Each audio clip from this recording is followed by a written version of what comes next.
하나님 말씀 제가 읽습니다. 요한복음 8장 1절에서부터 11절입니다. 예수는 감난산으로 가시니라. 아침에 다시 성전으로 들어오시니 백성이 다 나오는지라 앉아서 그들을 가르치시더니 서기관들과 바리새인들 은행 중에 잡힌 여자를 끌고 와서 가운데 세우고 예수께 말하되 선생이여, 이 여자가 간음하다가 현장에서 잡혔나이다. 모세는 율법에 이러한 여자를 돌로 치라 명하였거니와 선생은 어떻게 말하겠나이까?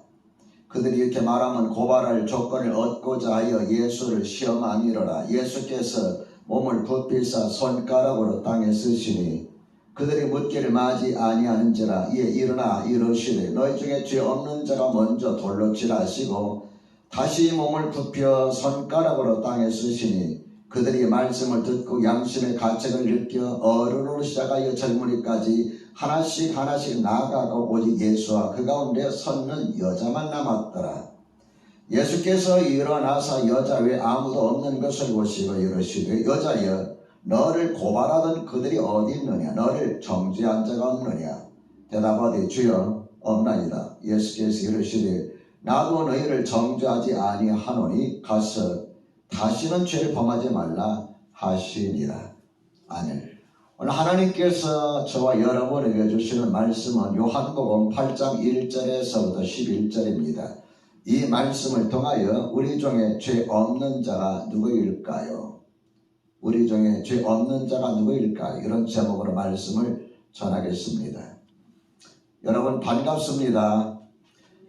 오늘 하루도 주님의 은혜와 평강이 여러분 모두에게 넘쳐나시기를 우리 주님의 이름으로 축원합니다. 서로 인사 나눕시다. 하늘의 복 많이 누리세요. 온라인으로 들어오신 분들도 함께 인사를 나누시기를 바랍니다.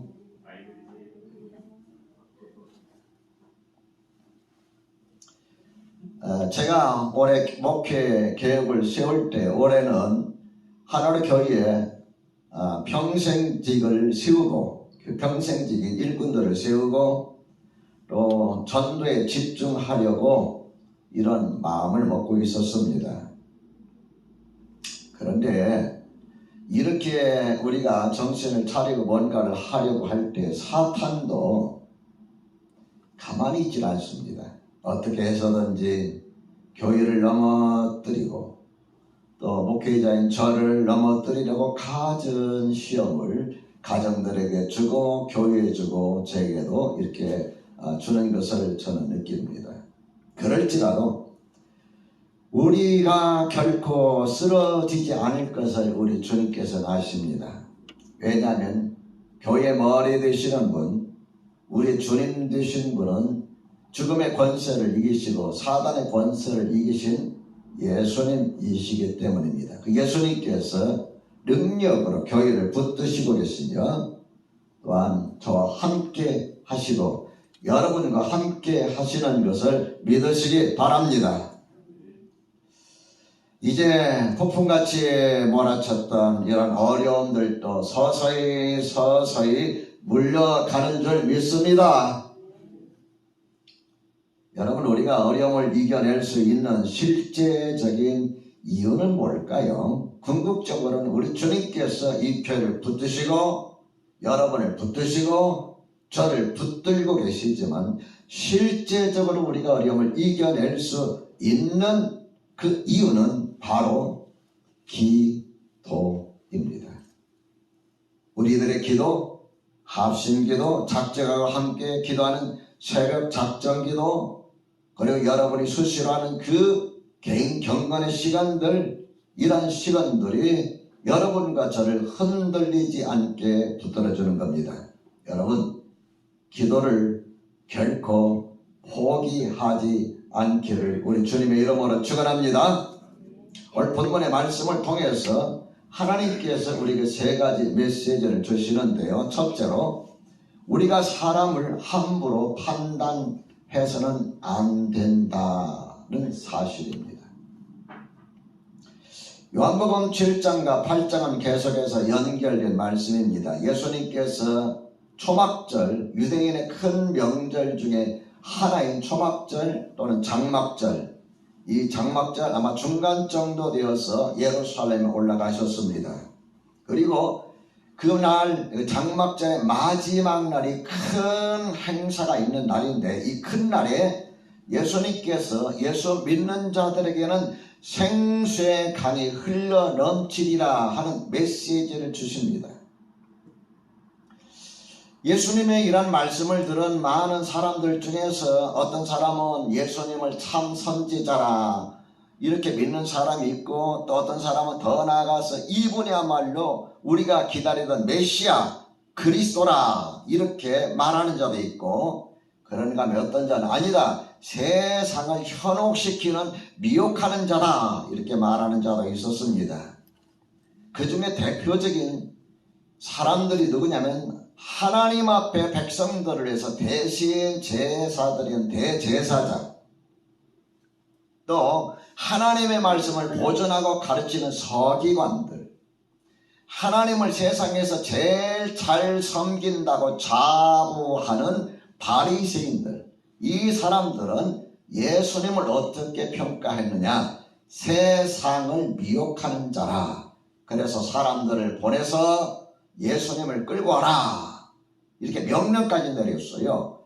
예수님을 끌고 오려고 사람들이 가보니까 그 말씀에 너무너무 은혜가 되는 거예요. 그래서 예수님을 끌고 오지 못하고 그냥 갔어요. 왜? 예수를 잡아오지 않았느냐? 야단을 치는 것이 이제 7장 끝부분에 나옵니다. 예수님께서 이러한 시간들을 보내고 그날 저녁에 제자들과 함께 감난산으로 가셨어요. 감난산에 왜 가셨을까요? 잠자리가 없어서 가셨을까요?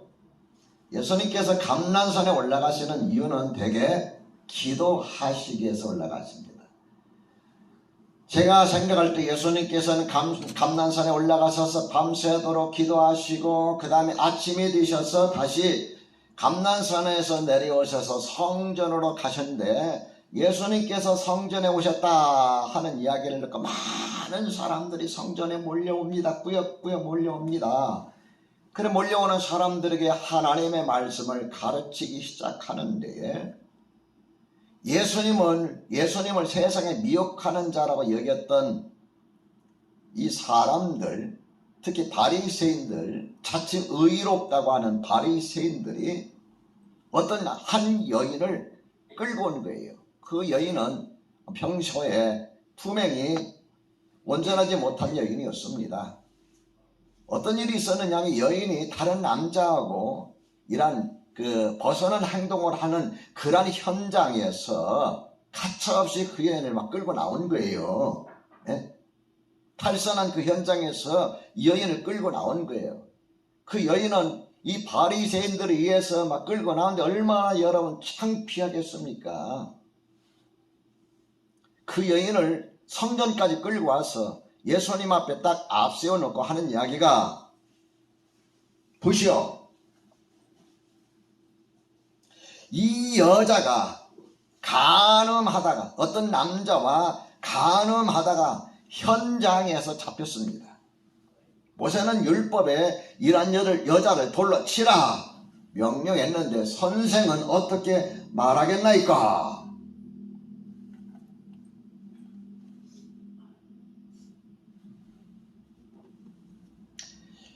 여러분 참 어떻게 해야 됩니까? 저는 이 바리새인, 서기관, 대제사장들의 모습을 보면서 이런 깨달음을 제 나름대로 가졌습니다. 우리가 오랜 세월 동안 신앙생활을 한 신앙의 경력, 나름대로 성경을 공부하고 연구하고 해서 성경에 대한 깊은 지식, 교회생활 열심히 헌신 봉사해서 나름대로 교회에 중한 직분을 가졌던 사람이 자기가 가지고 있는 신앙의 경력이나 깊은 지식이나 중한 직분을 어떻게 사용하느냐가 참 중요하다. 백성들을 대신해서 제사드리고 백성들을 위하여 하나님 앞에 기도하는 대제사장, 하나님의 말씀을 가르치고 하나님의 말씀을 보존하는 서기관, 세상에서 죄를 지으며 살면 안 된다고 솔선수범한다고 애썼던 이 바리새인들은 자기들이 가지고 있는 신앙의 경력이나 성경의 지식이나 중한 직분을 가지고 이 여인이 잘못된 삶을 살고 있는, 윤리적으로 잘못된 삶을 살고 있는 여인을 도와준 것이 아니었습니다. 이걸 보면서 여러분, 남을 판단하고 정죄하는 것은 너무 쉽다. 특별히 신앙생활을 오래 한 분들, 깊은 성경 지식 가진 분들, 교회 나름대로 중한 직분을 가진 분들이 이렇게 다른 사람들 행동하는 걸 볼 때 판단하고 정죄하는 이러한 것, 나도 모르게 그 함정에 빠져들어갈 수 있겠다 하는 이런 생각을 가져봅니다. 이런 생각은 바로 바리새인적인 자세입니다. 예수님은 이 여인을 어떻게 하셨을까요? 주님의 사랑으로 그를 세우고 이끌어주고 용서해주고, 이것이 바로 예수님의 자세인 것을 기억하시기 바랍니다. 여러분과 내가 신앙생활하면서 바리새인적인 자세를 갖지 않도록 항상 자기 자신을 십자가 밑에서 살펴봐야 합니다. 마태복음 23장 13절에 보면은 화 있을진저 라는 말씀을 주님께서 하십니다. 너에게 화가 있을 것이다. 23장에서 화 있을진저 라는 말씀은 무려 7번이나 걸쳐서 말씀합니다. 그러면서 23장 13절에 화 있을진저 외식하는 서기관과 바리새인들이여, 너희는 천국문을 사람들 앞에 닫고 너희도 들어가지도 않고 들어가려 하는 자도 들어가지 못하게 하는도다.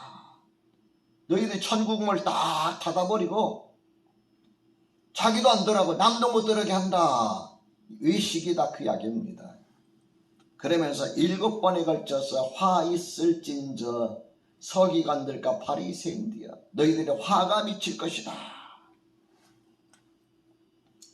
우리가 눈으로 보고 귀로 듣고 어떤 것을 판단하는 것에 한계가 있어요. 그래서 항상 우리가 뭔가를 판단할 때는 조심해서 판단해야 됩니다. 그리고 더 중요한 것은 예수님의 마음으로 사람을 이끌어주고, 예수님의 마음으로 사람을 안아주고, 예수님의 마음으로 사람들의 아픔을 나눌 수 있는 이 사람이야말로 참 믿음의 사람이다.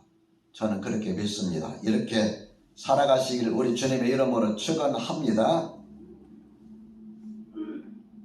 둘째로, 사람에게는 누구나 양심이 있습니다. 자, 우리 7절 말씀 같이 한번 읽어볼까요? 7절 말씀 준비하시고 시작. 그들이 묻기를 맞이 아니하는지라 이에 일어나 이러시되 너희 중에 죄 없는 자가 먼저 돌로 치라 하시고, 너희 중에 죄 없는 자가 먼저 돌로 치라. 자, 서기관들과 바리새인들이 성경 말씀을 막 들이대면서 당신은 어떻게 하겠습니까? 라고 막 이렇게 재촉할 때 예수님께서는 어떻게 하셨습니까? 6절에서 8절의 말씀 보면은 예수님이 그들에게 뭔가를 답변하는 대신 행동으로 보여주는 그런 장면이 기록되어 있어요. 그 말씀을 들으시고 땅에다 뭔가를 열심히 쓰십니다. 사람들의 시선이 예수님의 손가락에 이렇게 전부 다 집중되어 있습니다. 뭐라고 쓰시는지. 뭔가를 쓰시고 나서 예수님께서 뭐라고 말씀하십니까? 너희 중에 죄 없는 자가 먼저 돌로 치라 하시고 8절에 보면 다시 몸을 굽혀 손가락으로 땅에 쓰시니, 그 다음에 9절 말씀 보면은 그들이 이 말씀을 듣고 양심의 가책을 느껴 어른으로 시작하여 젊은이까지 하나씩 나아가고 오직 예수와 그 가운데 섰는 여자만 남았더라 기록하고 있죠. 양심의 가책을 느껴. 다른 성경에는 뭐 양심의 가책을 느껴라는 말은 이렇게 표현이 안 되어 있는데, 개정 성경에는 양심의 가책을 느껴라고 이렇게 표현하고 있습니다. 어른으로부터 시작하여 젊은이까지 하나씩 그 자리에 떴다 그 말이에요. 저는 이 광경을 보면서 깨닫는 게 한 가지가 있어요. 뭐냐면은 사람이라면 누구에게나 양심이 있다. 양심이 있다. 바리새인들도 양심이 있고 돌로 치라고 몰려왔던 막 야유를 보냈던 비난했던 사람들의 마음에도 양심이 있었다.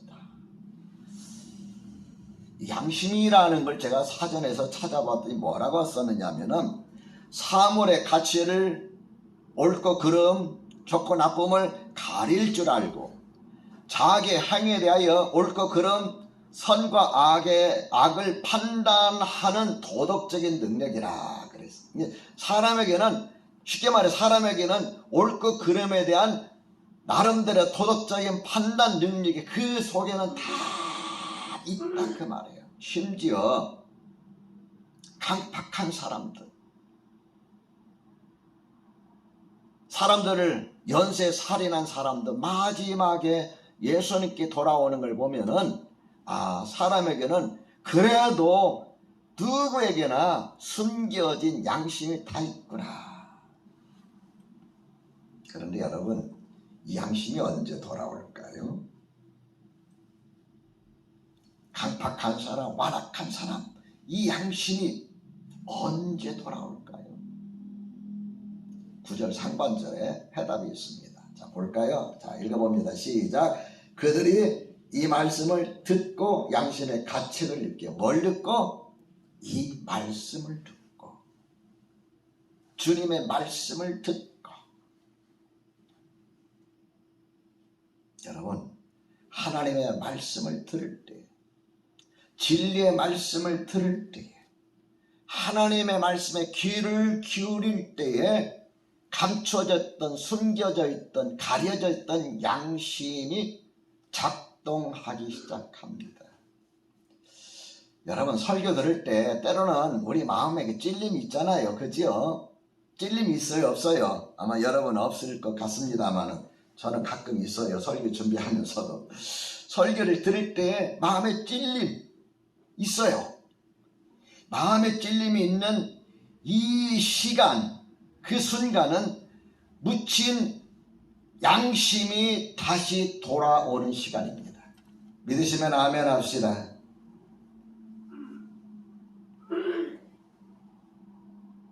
하나님 말씀 앞에 설 때에 진리 영이신 성령님께서 우리 양심 안에서 역사하십니다. 깨닫게 하십니다. 그래서 디모데후서 3장 16절에 이런 말씀이 있어요. 모든 성경은 하나님의 감동으로 된 것으로, 모든 성경은 무엇으로 됐다고요? 하나님의 감동으로 된 것으로 교훈과 책망과 바르게 함과 의로 교육하기에 유익하니라. 자, 교훈. 하나님 말씀 들을 때 여러분 인생 교훈 많이 얻지요? 야, 이렇게 살아서는 안 되겠다. 이렇게 사는 거구나. 여러분은 교훈을 얻습니다. 그 다음에 책망. 말씀 들을 때 하나님께서 내 마음을 막 책망하는 그런 느낌을 받아요. 성령께서 내 양심을 이렇게 작동하게 하시는 그 시간이에요. 그래서 막 양심의 책망을 받아요. 잘못된 걸 알게. 그래서 그 다음에 어떻게 바르게 함. 뭘 잘못했는지 알게 하시고 그것을 바르게 하고 결국 여러분과 내가 옳은 삶을 살아가도록 역사하십니다. 이게 누가 하셨냐면 성령께서. 언제? 하나님의 말씀에 여러분과 내가 귀를 기울일 때 성령님께서 역사하시는 걸 믿으시기 바랍니다. 셋째로, 주님은 우리의 죄를 묻지 아니하십니다. 자, 10절 말씀 같이 한번 읽어볼까요? 10절 준비하시고 시작. 예수께서 일어나사 여자 외에 아무도 없는 것을 보시고 이르시되 여자여, 너를 고발하던 그들이 어디 있느냐? 너를 정죄한 자가 없느냐? 여자여, 너를 고발하던 그들이 어디 있느냐? 너를 정죄한 자가 없느냐? 11절에 여인이 뭐라고 말합니까? 주여 없나이다. 얼마나 부끄럽고 얼마나 창피했을까요? 주여 없습니다. 그 다음 주님께서 하신 말씀이 늘 저의 마음에 메아리처럼 울립니다. 나도 너를 정죄하지 아니하노니, 나도 너를 정죄하지 아니하노니 가서 다시는 죄를 범하지 말라.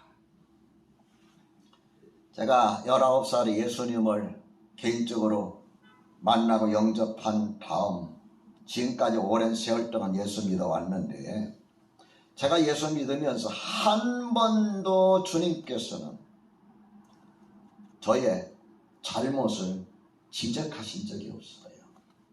한 번도.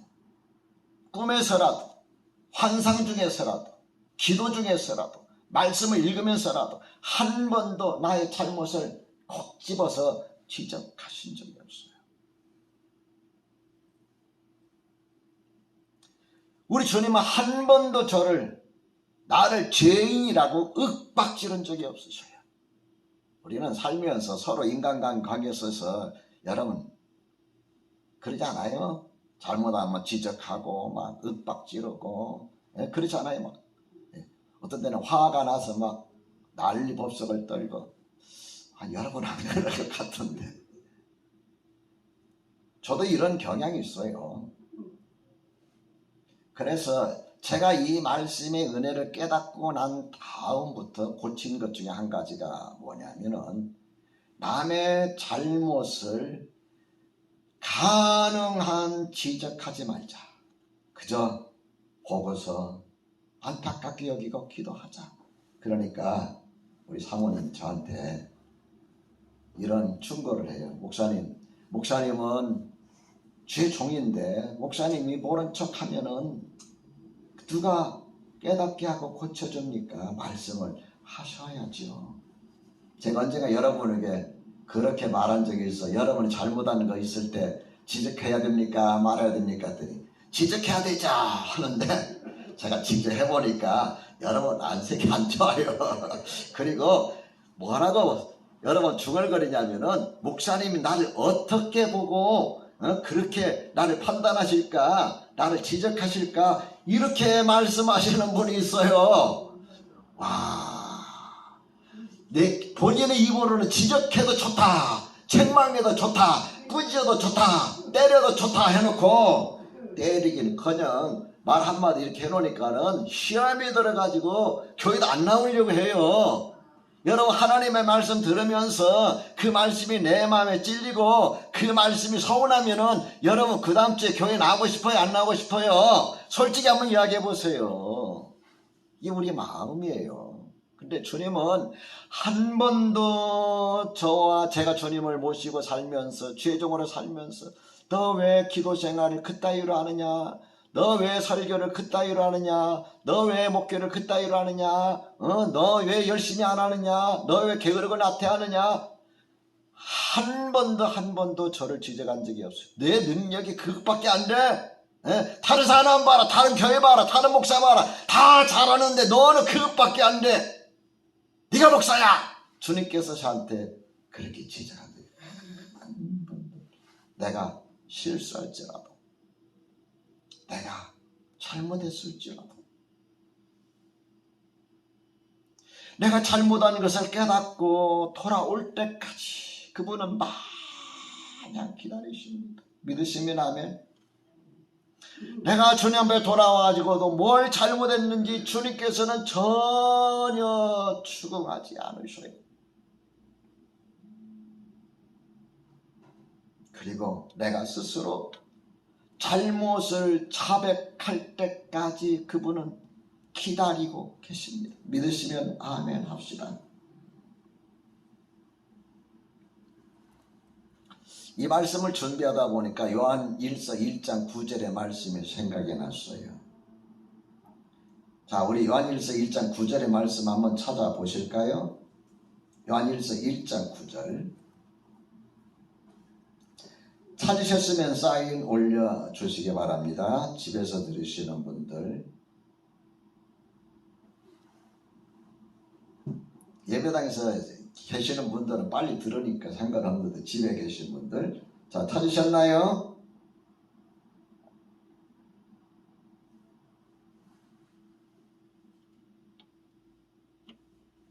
요한일서 1장 9절입니다.